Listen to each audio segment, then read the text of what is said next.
Hey, treatment planning week 9. Okay, so this week, the most important things are that your creative toolbox is due.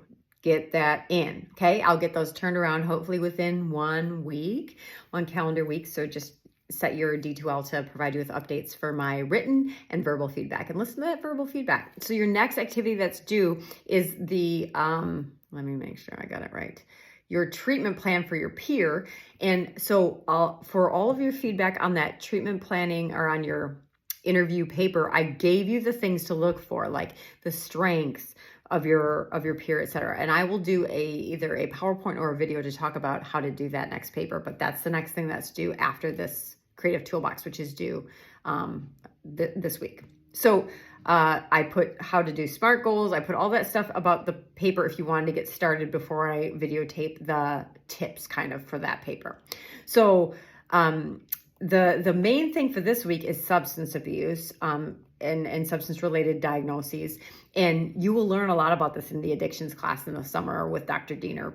But I want to just touch on some of the stuff. So addiction is this rough relationship, right? You have between yourself and either a behavior, like a process, or a substance. And so a lot of your folks will either have that as part of them, or will have a relative or someone in their family of origin who has some sort of substance or behavior linked addiction. So it's problematic when it starts to impact their job, if people in their family are saying stuff about it, if they're having trouble with relationships, if they're having trouble with the law, all these types of things. And so you will have folks who are like really, really good or adept at using those substances and still being successful. But when we start to have problems or they're seeing it as an issue, that's when we really want to focus on that, okay?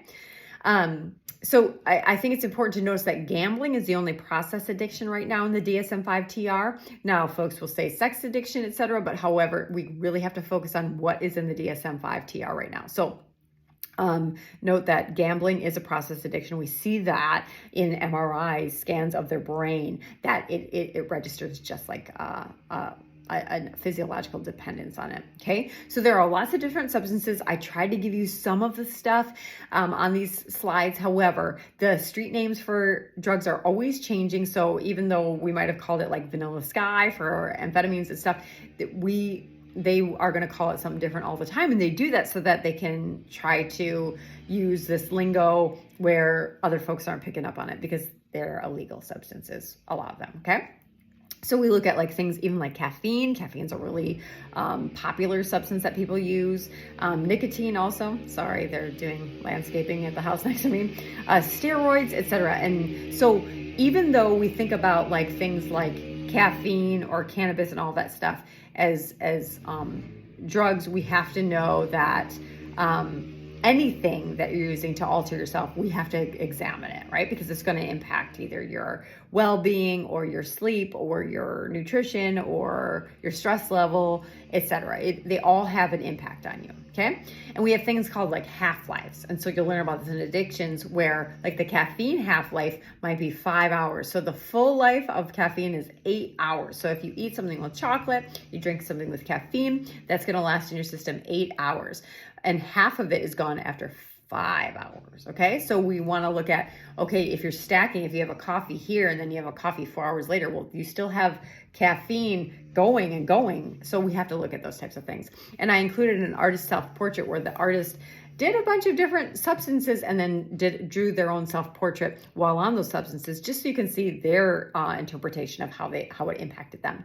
We always want to screen and assess, and we have to think, it's not a socially a great thing or a favorable thing to use substances. So often folks will not tell you the total truth about how much they're using. And so we just want to kind of accept that and make it a welcoming environment and just let them know it's not a judgment thing. It's me knowing so that we can work through this honestly and get you the help that you want.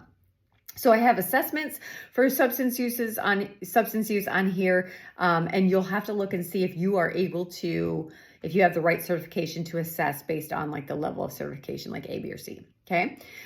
Dependence is physical dependence. So you'll go through like withdrawal, you'll develop a level of tolerance. This is for anything, right? You go for 3 weeks without having sugar. You'll notice when you go back to just one piece of candy that it impacts you much differently because you had developed or built up a tolerance for it, okay? And then when you go off of sugar even, you notice that you get headaches and you get tired and you get irritable. This is all withdrawal symptoms, and it happens across substances, okay?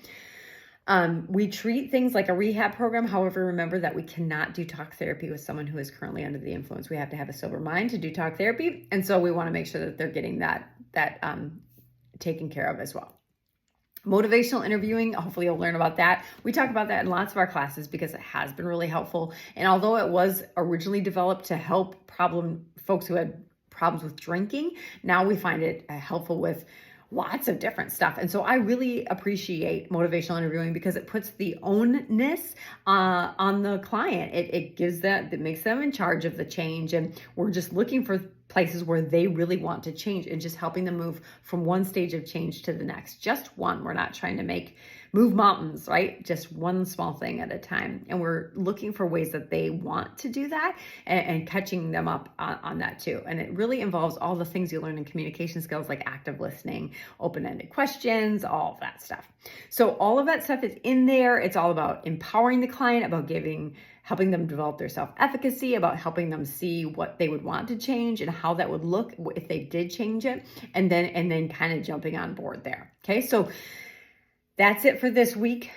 I will be busy grading your creative toolboxes, but start to look at the syllabus. You can look at this week's PowerPoint, week 9, for tips on that treatment plan, but then be on the lookout for a PowerPoint or a video on the treatment plan. If you have a preference, if one worked better than the other, let me know. Hit me up on a text or an email, and I will do what works best for y'all. I hope you all have a great week. Take care of yourselves. We are on the second half of the semester. We can do this, and we'll do it together. I'll see you next week.